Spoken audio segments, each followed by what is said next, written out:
Michael Gardiner will be our next speaker, President of the Queensland Seafood Industry Association. Thanks, Michael.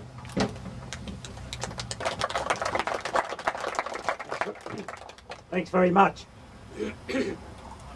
I've been involved with the commercial fishing industry for 6 years, and prior to that, my whole life has been involved with the recreational fishery.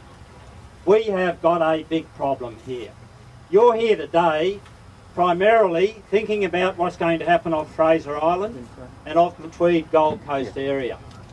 But just think, we've got all the Coral Sea, we've got a huge block in the Gulf of Carpentaria, and we've got areas all the way around the Australian coastline. All of these are areas for further assessment, and within those we've been told there's going to be closures.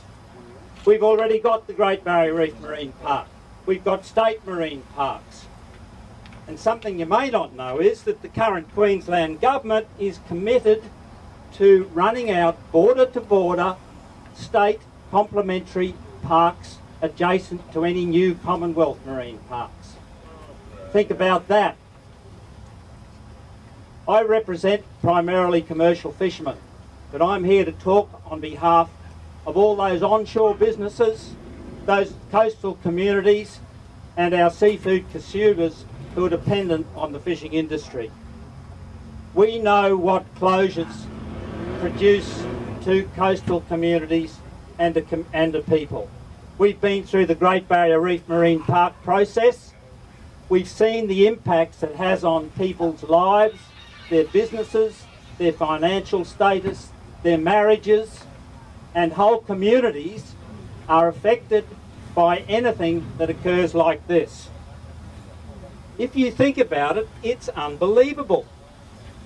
Australian government seem committed to be continually shutting down our fisheries and yet promoting and supporting increasing imports of seafood into this country that come from places that don't have anything like the environmental or fish management standards like we've got here in Australia. And they do this on so-called environmental grounds without any proper scientific backing.